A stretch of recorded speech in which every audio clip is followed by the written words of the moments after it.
Okay, in this video we'll go over the schedule page for the volunteers tool. You get to this page via the schedule link in the volunteers navigation bar. So the main view for scheduling shows you your convention's shifts and their overall scheduling status. So each row in the table, each shift in the table shows you the total volunteers needed, the count of the volunteers scheduled, and current count of applicants, not yet scheduled volunteers. When a shift does not have its positions filled, the number scheduled column will be colored a warning yellow. When the shift does have its positions filled, the column will appear normally. So for example, in Coat Check Friday morning, we have 3 volunteers needed and we have 3 volunteers scheduled, so everything's a-okay there. So to schedule a shift, or to start scheduling a shift, you just click on the schedule button to the right for the shift.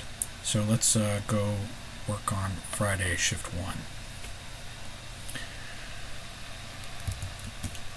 So the schedule shift page shows you a summary of information about the shift, such as the shift name and the time.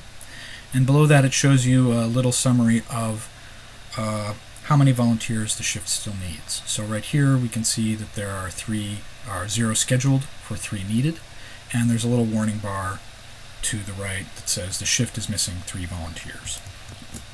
Below this summary is the list of volunteers who have applied to work the shift. The volunteers on the table are in the order of their names, and you can control the status of their volunteer shift status with these buttons here on the right: schedule and decline. If you want to schedule a volunteer, you can click on schedule button, and if you want to decline a volunteer, you just click on decline. So I'm going to schedule Andy as an example and decline Joe as a further example. Now see that when you do that, the status on the left-hand side of the table changes, and scheduled is bold and has a little check mark next to it to make it a little more visible, and declined just shows their status as declined. There's nothing fancy there. If you add a volunteer to a shift schedule or take a volunteer off of a shift schedule, the volunteer will receive an email notice of the action, and a volunteer is not notified if you just decline them for a shift. Now, if in the course of your scheduling work you need to review volunteers' complete application, or if you want to send that volunteer a message, you can use these buttons here on the right of the table to do that. The view button takes you to their complete application, and message will take you to the volunteer messaging page to and configure it so that you are sending a message just to that volunteer. Now I actually want to put Joe user on here, so I'm going to take him off declined and put him on a schedule. So I've put Joe on the schedule. Now I'm going to just go ahead and approve these other 2 volunteers too. Even though I've set the shift to require 3 volunteers, I can really add as many volunteers as I like, and I figured actually, as long as I've got 4 volunteers here, it sounds like that could be helpful. So I'm going to go ahead and click on these 2 volunteers. Now you'll know when I reach the number needed for the shift, though, the little summary up here and alert have changed. So now it shows you that I've got 3 scheduled of 3 needed, and it also shows that there's a success bar where the warning bar was, to show that I've managed to I've scheduled I've filled all needed positions. Okay. So now let's look at another shift to see how we can add a volunteer to a shift they haven't applied for. So let's go back to the schedule page, and then let's look at we'll look at Friday shift 2. Incidentally, notice that on Friday shift 1, which we just did, it shows that the total needed volunteers is still 3, but I have 4 scheduled. Now incidentally, if you're in the course of applying or approving volunteers, scheduling volunteers, and you realize that you might need more volunteers for a shift than you originally planned, you should go into the shift record and change the needed number of volunteers. to whatever, to the higher number, if that's what you want.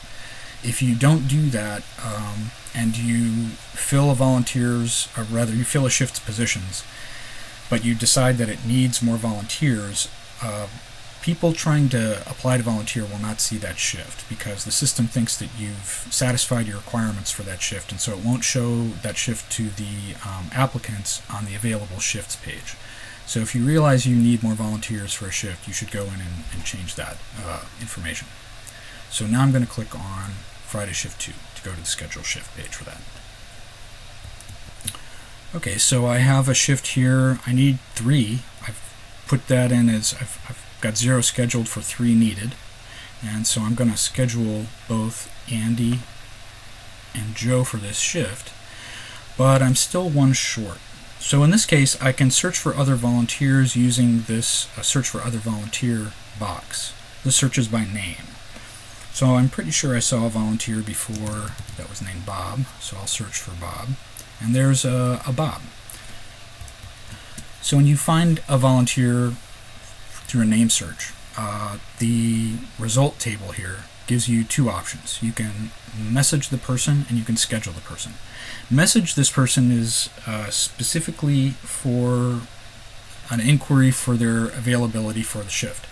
So I'm going to click on this button, and this will take me to the Message Volunteers page to send a message to this specific volunteer. So note how, in addition to configuring this message to have just the single volunteer as its recipient, clicking on that message button also added some template verbiage to the message regarding an availability request. So you can see it added a subject for the message, and then it's also added a little information about the shift to the message body.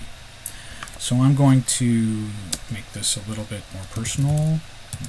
Bob, if you could help us out on this shift, that would be super.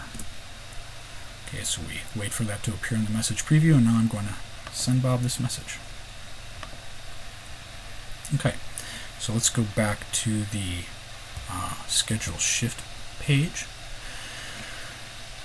So now let's say Bob has responded to that email and said, sure, I'd be glad to help out. So what you can do then is you just search for Bob again here with the username thing, and now instead of clicking on message this person, you click on schedule this person. And there we go. We've added Bob to the schedule. This creates the whole record that normally the user would create and sets it to scheduled for them. So you've managed to fill this shift by adding another volunteer to it who hadn't already applied. Note that Bob will receive an email confirmation for being scheduled for this shift, just like if you had clicked on a schedule button for someone who had applied themselves. So one last thing to show with regard to scheduling is that you can export the schedule.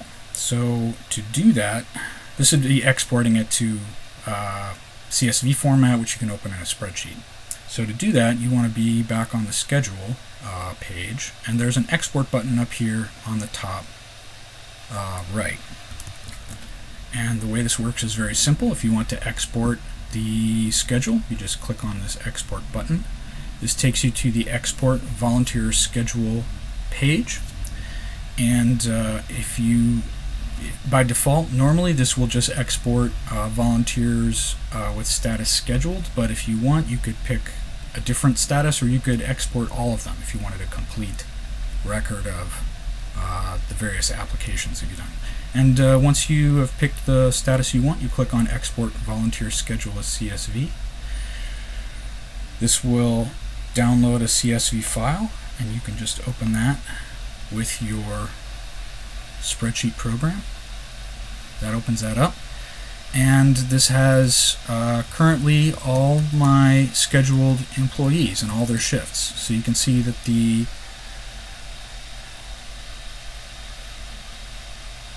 table has convention day, date, shift name, description, various other shift information, and then it has the volunteer information as well.